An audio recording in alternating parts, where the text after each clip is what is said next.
Shalom Bapak Ibu Saudara terkasih. Gimana kabarnya? Haleluya. Berikan tepuk tangan yang paling meriah. Kalau kita hari ini bisa memuji Tuhan. Kalau saudara tadi bisa berkata kabarku dahsyat hari ini. Itu bukan karena kita luar biasa. Tapi karena ada Tuhan yang luar biasa. Yang sangat mencintai kita. Tema Natal tahun ini adalah Nazarin. Ya, diambil dari Matius 2 ayat 23. Demikian firman Tuhan. Setibanya di sana ia di sini kecil. Ia di sini yang dimaksud adalah Yusuf. Dan tentu saja Yusuf dan Maria. Dan ada Yesus di dalamnya. Tinggal di sebuah kota yang bernama Nazaret. Kota kecil yang tidak terkenal.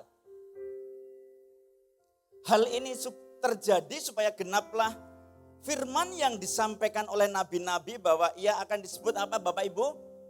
He shall be called a Nazarene. Bapak Ibu sudah terkasih. Bagi kebanyakan orang, bicara Natal itu identik dengan Santa Claus yang membagi-bagikan hadiah. Pohon Natal yang dihias berwarna-warni. Ada lampu-lampu yang indah, ada hiasan-hiasan yang indah. Dan kita juga bisa melihat toko-toko dan mal-mal. Itu dihias lebih meriah daripada biasanya. Nah Bapak Ibu sudah terkasih. Memang arti Natal ini banyak sekali. Masing-masing orang mempunyai persepsi sendiri-sendiri. Ketika saya kecil dulu, itu Natal itu berarti hadiah yang indah. Berapa banyak di sini juga yang punya pemikiran seperti itu. Oleh karena itu marilah untuk setiap kita yang baru kali ini beribadah onsite, saya mengajak untuk ini menjadi turning point. Ya, titik balik untuk kita kembali ibadah onsite. Bahwa Natal yang sesungguhnya itu bukan tentang Santa Claus yang bagi-bagi hadiah. Bukan tentang pohon Natal yang dihias indah-indah sekali.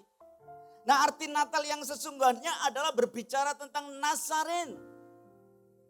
Tentang Yesus dari Nazaret, juru selamat manusia. Firman Tuhan mengatakan, namanya penasehat ajaib, Allah yang perkasa, Bapa yang kekal, Raja damai. Itu yang kita peringati. Bukan tentang Santa Claus. Bukan tentang pohon Natal. Yesus adalah pribadi yang sangat penting dalam kehidupan kita. Tanpa kelahiran Yesus ke dunia, saudara dan saya pasti binasa.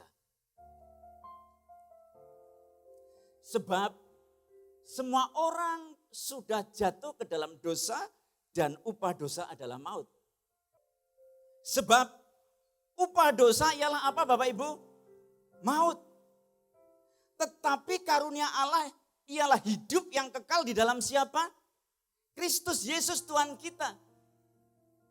Yang kita peringati hari ini. The Nazarene.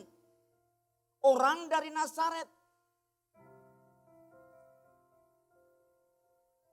Hal pertama yang akan kita pelajari adalah tentang kasih.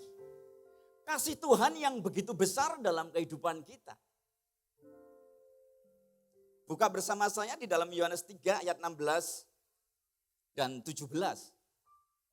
Yohanes 3 ayat 16 dan 17. Karena begitu besar kasih Allah akan dunia ini. Dikatakan begitu besar. Sangat besar. Tidak terukur. Kasih yang tanpa syarat. Unconditional. Makanya disebut sangat besar. Begitu besar. Sehingga ia telah mengaruniakan anaknya yang tunggal yaitu Yesus Kristus Tuhan kita. Supaya setiap orang yang percaya kepadanya tidak apa? Tidak binasa. melainkan beroleh hidup yang kekal. Berapa banyak di tempat ini yang yakin dan percaya bahwa setiap kita akan hidup kekal bersama Yesus. Haleluya, berikan tepuk tangan yang paling meriah. Sebab Allah mengutus anaknya ke dalam dunia bukan untuk menghakimi dunia. Tuhan mengutus anaknya tidak untuk menghakimi dunia. Bagaimana dengan kehidupan kita? Yesus aja enggak menghakimi. Sebab Allah mengutus anaknya ke dalam dunia bukan untuk menghakimi dunia. Melainkan untuk apa? Untuk menyelamatkannya oleh Dia. Yesus Kristus orang Nazaret adalah Tuhan yang berinkarnasi menjadi manusia dan tinggal di antara kita. Pada mulanya adalah firman, firman itu bersama-sama dengan Allah. Dan firman itu tinggal di antara kita. Immanuel, Tuhan beserta kita. Tuhan yang maha mulia menjadi manusia yang hina. Tuhan yang sempurna menjadi manusia yang penuh dengan kekurangan dan keterbatasan. Tuhan yang maha kasih dan maha baik turun ke dunia yang penuh dengan kejahatan dan kebencian. Tuhan yang maha adil turun ke dunia yang penuh dengan ketidakadilan. Tuhan yang maha suci turun ke dunia yang penuh dengan dosa untuk apa? Untuk menebus manusia dari dosa. Ini makna Natal yang sesungguhnya bukan tentang hura-hura. Bukan tentang perayaannya. Tetapi tentang pribadi Yesus Kristus.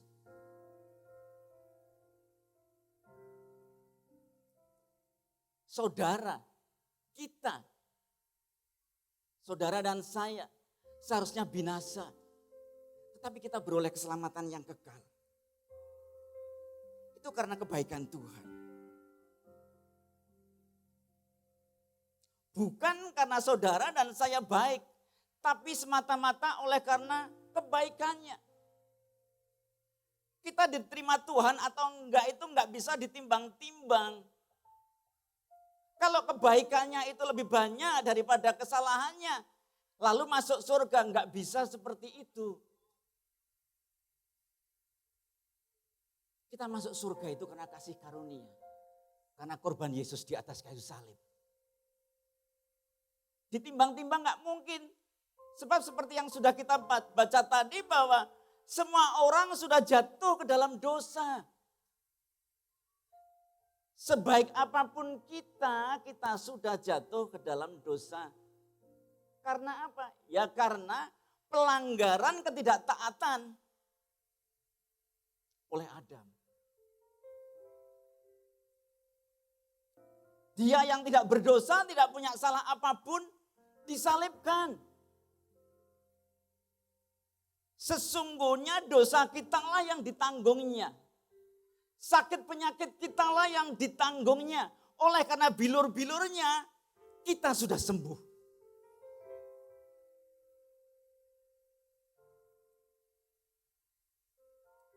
Bapak Ibu sudah terkasih.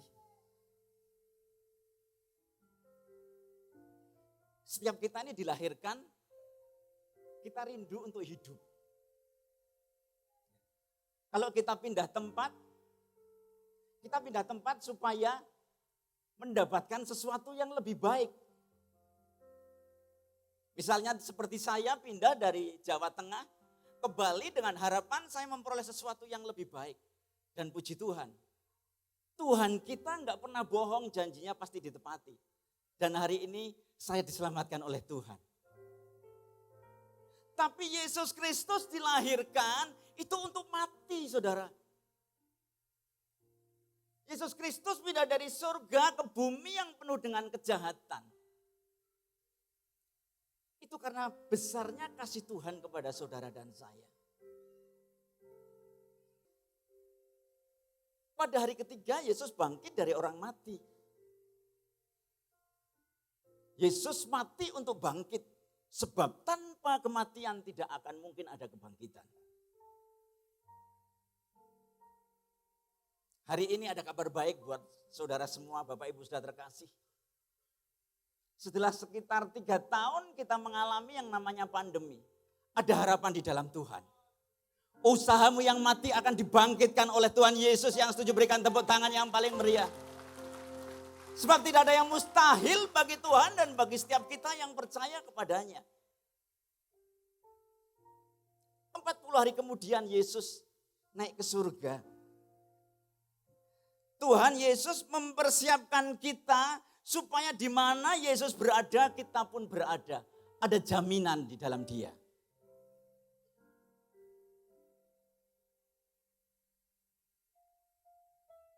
Jadi Yesus Kristus itu, Dia lahir untuk kita.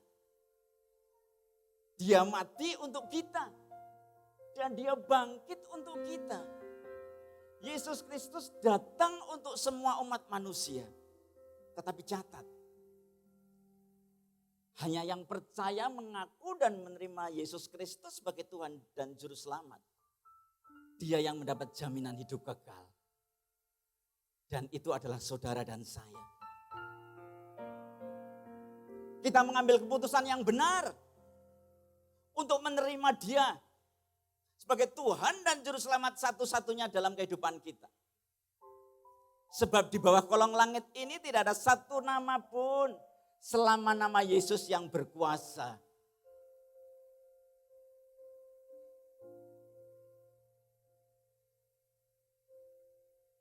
Kita nggak boleh kehilangan pengharapan apapun keadaan kita hari ini. Kalau kita ada hari ini, bersukacita hari ini adalah bukti bahwa di dalam pandemi yang sesulit apapun, ada Tuhan yang memelihara kita. Tuhan adalah gembalaku, aku tidak akan kekurangan sesuatu. Oleh karena itu, mari terus jadikan Tuhan sebagai gembala kita. Pengharapan kepada Kristus adalah pengharapan yang tidak mengecewakan. Yesus Kristus itu Tuhan yang tidak pernah mengecewakan. Tuhan yang setia. Firman-Nya dan janjinya ya dan amin dan pasti digenapi. Enggak boleh ragu-ragu lagi. Roma 5 ayat 6. Karena waktu kita masih lemah. Masih dalam keadaan berdosa. Durhaka. Tidak berkenan di hadapan Tuhan. Kristus telah mati untuk kita. Dan orang-orang durhaka pada waktu yang ditentukan oleh Allah. Apalagi yang kita khawatirkan. Pengharapan kepada Kristus. Itu adalah ya dan amin. Pengharapan kepada Kristus tidak mengecewakan. Karena Tuhan sudah membuktikannya dalam kehidupan kita. Ayat 8 dikatakan demikian. Akan tetapi Allah menunjukkan kasih-Nya kepada kita. Kepada saudara dan saya. Oleh karena Kristus telah mati untuk ketika kita masih berdosa. Nah ketika saudara dan saya, ketika manusia masih berdosa saja, Tuhan mati untuk kita. Apalagi sekarang setelah kita menjadi anak-anak-Nya.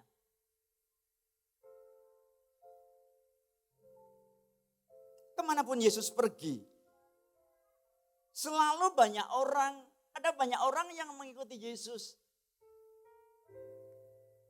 Bahkan sampai berdesak-desakan. Ya karena mereka tahu bahwa pengharapan kepada Yesus itu tidak mengecewakan. Yesus adalah jawaban atas setiap pengharapan mereka. Atas setiap problem, permasalahan, dan pergumulan yang mereka alami. Makanya kemanapun Yesus pergi, orang banyak berdesak-desakan. Nah suatu saat ketika Yesus ada di satu kota, Lazarus, saudara Maria dan Marta, itu sakit keras.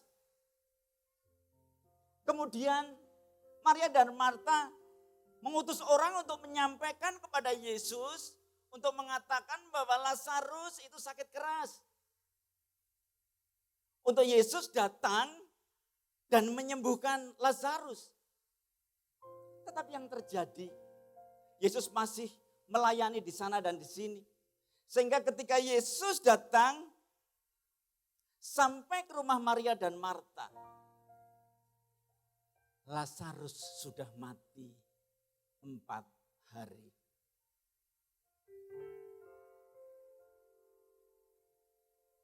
Yohanes 11 ayat 39 dan 40.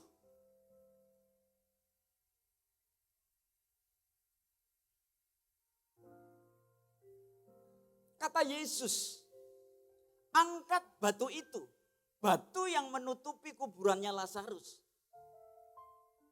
Marta, saudara orang yang meninggal itu, Marta saudaranya Lazarus berkata kepada Yesus, berkata kepadanya, Tuhan, ia sudah apa?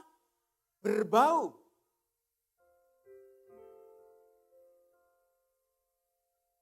Sebab sudah 4 hari ia mati.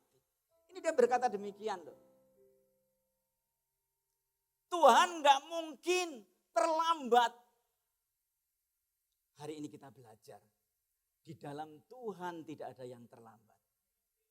Selama masih ada nafas kehidupan dalam kehidupan kita. Itu berarti masih ada harapan untuk kita.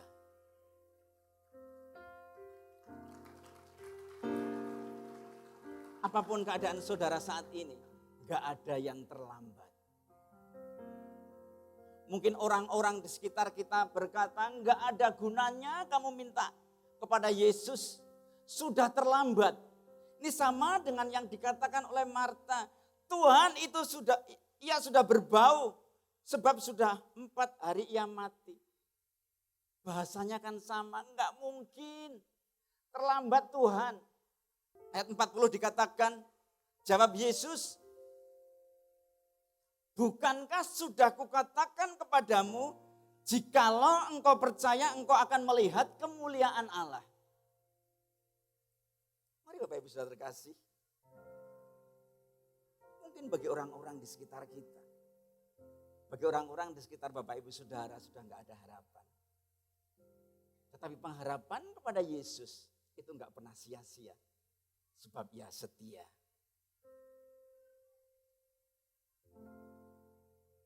Terus berdoa. Sebab rancangan Tuhan itu sempurna. Rancangan Tuhan dalam kehidupan kita sempurna. Kalau saat ini saudara merasa di dalam pergumulan yang berat, itu memang proses yang harus kita lalui. Untuk kita naik kelas, untuk kita mengalami promosi. Sebab rancangan Tuhan itu sempurna. Ada damai sejahtera dan sukacita di dalam Dia. Bukan rancangan kecelakaan. Dan percayalah, terus berdoa, berdoa dan berdoa. Akan tiba waktunya. Bapak Ibu Saudara, setiap kita bersorak-sorai. Karena doa kita dijawab oleh Tuhan Yesus. Yesus selalu tahu yang terbaik untuk kita. Apapun keadaan kita. Dan pasti Tuhan Yesus akan membuat segala sesuatu indah pada waktunya. Oleh karena itu, nantikanlah waktunya Tuhan. Penyertaanmu sempurna, kan gitu ya. Rancanganmu penuh damai, aman dan sejahtera. Walau di tengah badai. Badai apa yang perlu ditakutkan?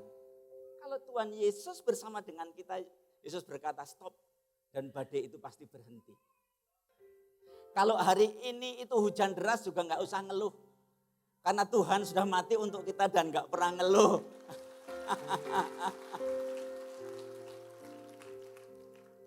Nah, Bapak Ibu sudah terkasih. Tuhan Yesus itu adalah Tuhan yang peduli dengan kita.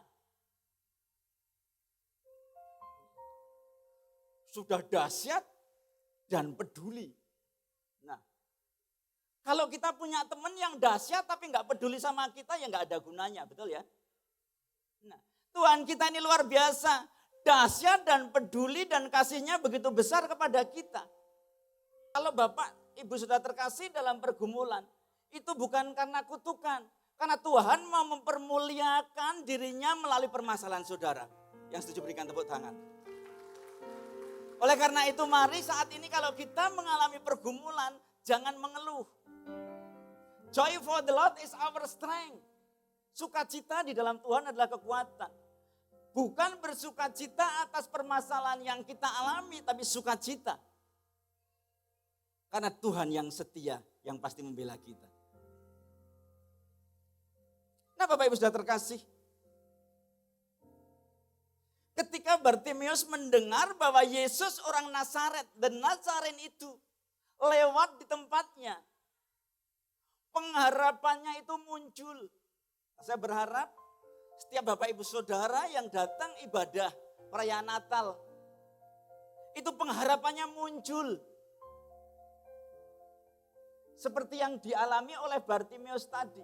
Pengharapannya muncul ketika dia mendengar Yesus datang ke kotanya. Dan dia melakukan apa yang harus dia lakukan. Yaitu apa? Dia berteriak, Yesus anak Daud tolonglah aku. Terus dia menyebut itu, Yesus anak Daud tolonglah aku. Kita belajar dari Bartimeus. Dia terus berteriak, Yesus anak Daud tolonglah aku. Dan teriakannya makin keras. Kalau kita mau berkemenangan, maka yang harus kita lakukan adalah surrender. Berserah. Aku berserah pada Yesus Juru Selamat. Aku berserah. Bartimeus berserah. Berserah itu bukan berarti diam aja. Orang-orang di sekitarnya berkata, sudahlah diam aja, kamu hanya mengganggu Yesus. Berserah itu melakukan apa yang bisa dia lakukan semaksimal mungkin sambil menanti jawaban dari Tuhan. Itu yang dia lakukan. Yesus anak Daud kasihanilah aku. Dan kemudian Yesus berhenti menghentikan langkahnya dan berkata panggillah dia. Mari Bapak Ibu Saudara terkasih. Terus lakukan bagian kita. Walaupun mungkin orang di sekitar kita mengatakan sudah terlambat. Walaupun orang di sekitar kita mengatakan sudah enggak mungkin. Siapapun kita. Walaupun kita ini orang yang enggak dianggap. Seperti Bartimeus ini enggak dianggap, diremehkan. Di mata Tuhan setiap orang sama. Tuhan tidak melihat kantong kita berapa tebal. Rekening kita berapa banyak. Mobil kita berapa banyak. Tapi Tuhan melihat hati kita yang berserah kepadanya. Hati kita yang percaya kepadanya. Dan kita semua tahu bahwa Yesus menyembuhkan sakit butanya.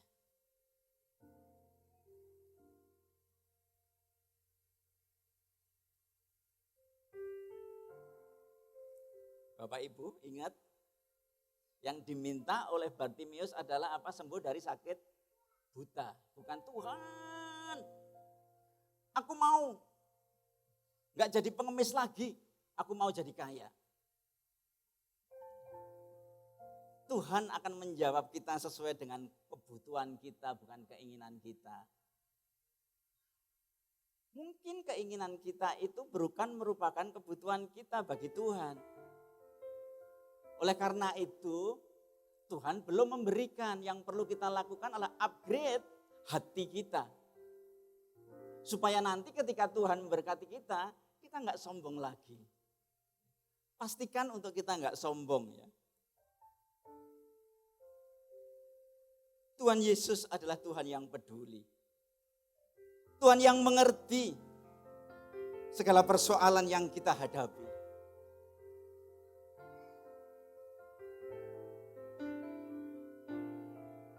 Mari kita pejamkan mata kita. Hari ini kita belajar tentang kasih Tuhan yang begitu besar. Kita belajar tentang Tuhan yang pengharapan kita pasti digenapi, Tuhan yang peduli dengan kita. Haleluya.